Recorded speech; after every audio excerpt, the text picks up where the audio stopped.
दोस्तों नमस्कार। इस वीडियो में मैं जो भी बात करूंगा एकदम एग्जैक्टली बात करूंगा, क्योंकि इस वीडियो में बात करने वाला हूं लिमिट क्रॉस, चाहे डीओबी हो चाहे जेंडर हो, और उसी टॉपिक पर मैं वीडियो बनाता हूं और उसी टॉपिक पर मैं बात करता हूं आधार रिलेटेड। क्योंकि मैं जो भी बात करता हूं आधार रिलेटेड ही बात करता हूं, और आप चाहते हैं कि आधार के बारे में कुछ पूछना तो पूछ सकते हैं बेहिचक। तो अभी फटाक दे मेरे चैनल को सब्सक्राइब करके और मेरे कमेंट बॉक्स में लिख दे कि आपके आधार कार्ड में लिमिट क्रॉस क्या लगा है। जैसे कि आपके आधार कार्ड में डीओबी, नाम, जेंडर, कहने का मतलब ये है कि आपके आधार कार्ड में यदि नाम लिमिट क्रॉस लगा है तो लिख दे सर मेरे आधार कार्ड में नाम लिमिट क्रॉस लगा है, और उसके आगे जो पूछना चाहते हैं लिख सकते हैं। और जिसका लिमिट डेट ऑफ बर्थ होगा वो लिख देगा कि मेरे आधार कार्ड में date of birth limit cross लगा है, इतना दिन का अंतर है और इतना दिन से मैं परेशान हूं, और क्या क्या डॉक्यूमेंट लगेगा या जो भी सुझाव होगा उसके आगे आप लिख सकते हैं। या आप अभी अपडेट करा चुके हैं, अंडर प्रोसेस है, स्टेटस में क्या शो कर रहा है ये लिख सकते हैं। या तो पूछना चाहते हैं कि लिमिट क्रॉस में क्या क्या डॉक्यूमेंट लगता है, मैं वो भी बता दूंगा। तो मेरे चैनल को सब्सक्राइब करके मेरे कमेंट बॉक्स में आप लिख दीजिए और मैं आपका जवाब नेक्स्ट अगले वीडियो में दे दूंगा। और इस वीडियो में जो लोग कल के कमेंट किए हैं उनका जवाब इस वीडियो में देने वाला हूं। तो आप लोग यदि मेरा वीडियो देख रहे हैं, चाहे पुराने व्यूअर हैं हमारे चाहे नए व्यूअर हैं हमारे, मैं अच्छे से समझाता हूं, न किसी से 1 रुपये का चार्ज लेता हूं, न ही किसी से पैसा लेता हूं।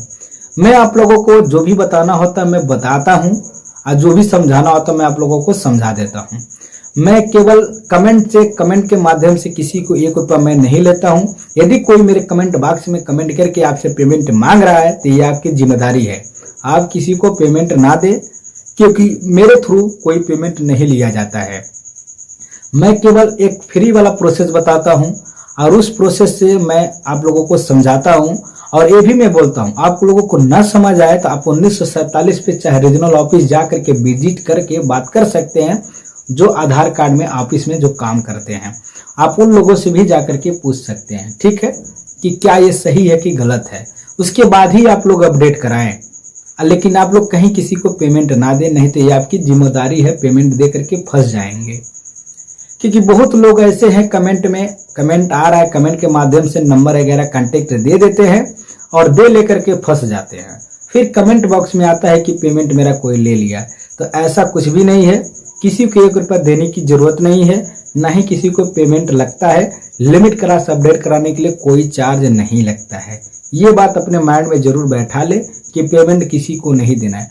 तो चलिए शुरू करते हैं कि वह प्रोसेस क्या है जिस प्रोसेस से आपका लिमिट क्रॉस अपडेट होने वाला है, और जो लोग कल के वीडियो में कमेंट किए हैं उनका जवाब मैं देने वाला हूं।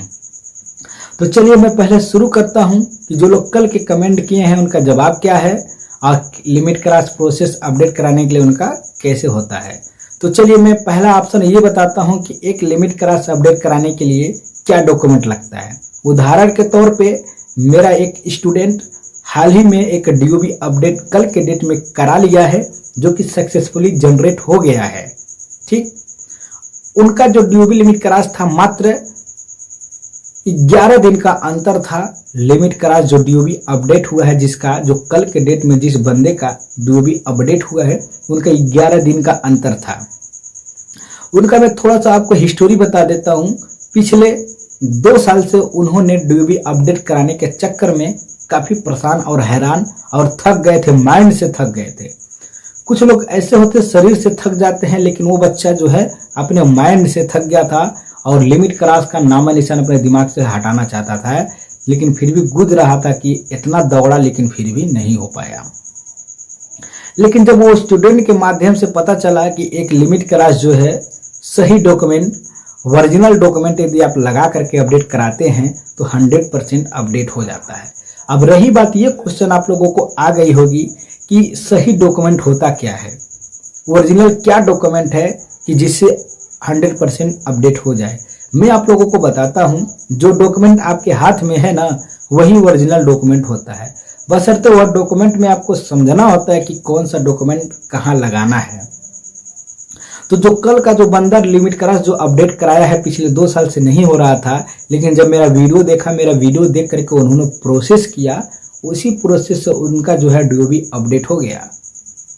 लेकिन क्या डॉक्यूमेंट अब लगाया वो मैं आपको बता देता हूँ, ठीक है। कुछ लोगों को यही मन में क्वेश्चन आता होगा कि मेरे पास भी डॉक्यूमेंट है, मेरा नहीं अपडेट हो पाया, लेकिन कैसे वो प्रोसेस किया जाए, कौन सा डॉक्यूमेंट लगा करके कि अपडेट हो जाए, मैं आप लोगों को जरूर बताऊंगा। एक लिमिट क्रॉस अपडेट कराने के लिए पहला नंबर सेल्फ डिक्लेरेशन जो होता है उसको भरना होता है।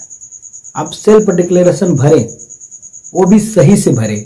यदि इसमें गलती से कोई कटपीट हो जाता है तो दूसरा प्रिंट निकलवा करके फिर से आप उस फॉर्म को भरें। क्या समय लगेगा आपका? 1 से 2 मिनट समय लगेगा भरने में। लेकिन यही 2 साल यदि आपको लग जाए, अब रिजेक्ट होते होते तो क्या होगा? आपका जिंदगी ही आपका खराब हो जाएगा। तो क्यों ना हम सही ढंग से, सही तरीके से, कम समय में ही अपना काम कराएं। तो आप सेल्फ डिक्लेरेशन सही से भरना है। कोई कटपीट यदि हो जाता है तो फिर से आप उसको भरें। दूसरा काम आपको ये करना है, यदि आपका लिमिट क्रॉस डीओबी लगा है डेट ऑफ बर्थ, तो आपको पहले एक ओरिजिनल बर्थ सर्टिफिकेट बनवाना है, वो भी एसडीएम आदेश करा करके, ठीक है।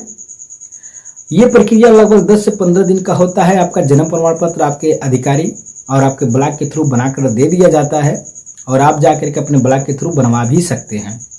तो उनके द्वारा प्रोसेस बताया जाएगा। आप जो भी प्रोसेस होगा इस प्रोसेस को करिएगा, एसडीएम आदेश करा करके उनको दे दीजिएगा, आपका जो भी है जन्म प्रमाण पत्र बन जाएगा। उसके बाद आपका लास्ट काम क्या करना है, यही तो मेन है एक लिमिट क्रॉस को अपडेट कराने के लिए। दोस्तों, लिमिट क्रॉस अपडेट कराने के लिए यही तो मेन है, 100% यही मेन है। आपका जो भी फर्स्ट बार आपने जो डीओबी अपडेट कराया था, जिस डॉक्यूमेंट से आपने अपडेट कराया था, उस डॉक्यूमेंट को आपको कैंसिल कराना होता है मेरे दोस्तों।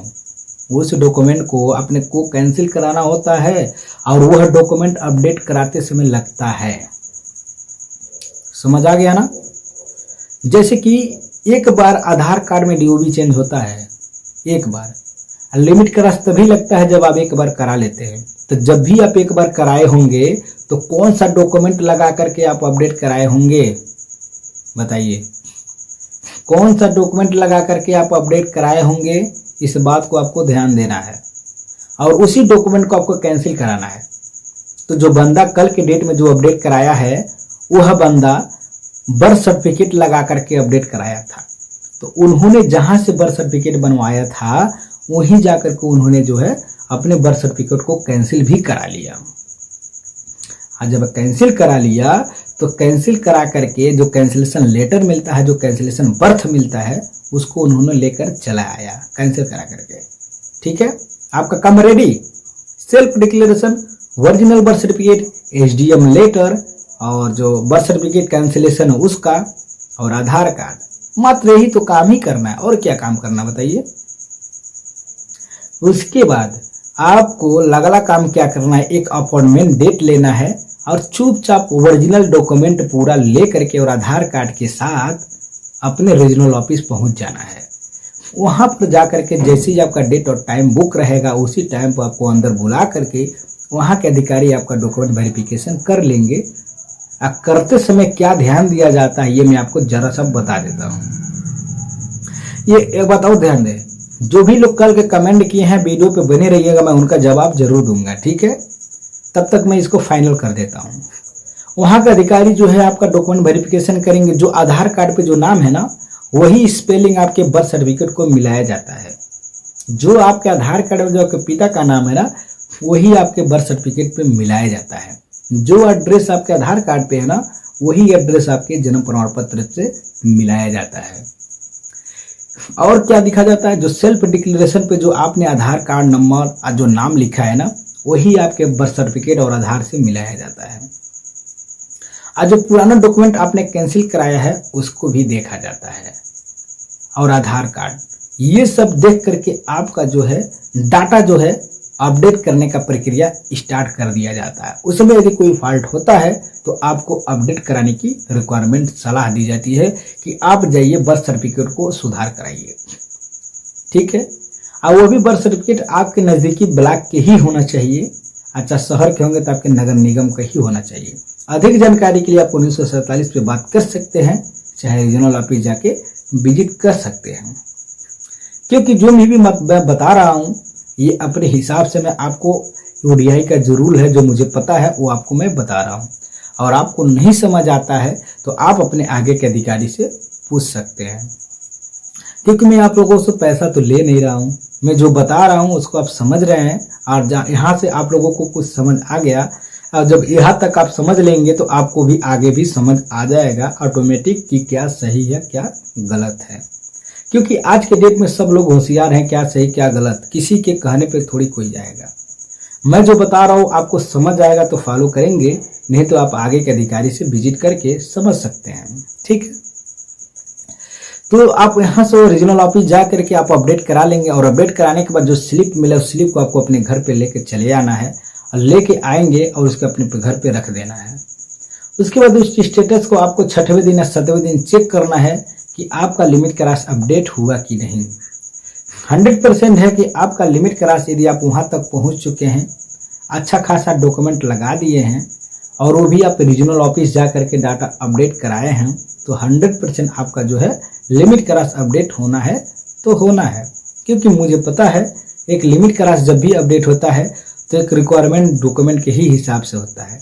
जो डॉक्यूमेंट आपको रिक्वायरमेंट है, जो ओडीआई का रूल है, जो भी फॉलो रीजनल ऑफिस से है, वह सब सही पाए जाते हैं, तो आपका डाटा जो है 100% रिजॉल्व किया जाता है। जय हिंद दोस्तों, नमस्कार। जो भी सुझाव कमेंट है पूछ सकते हैं।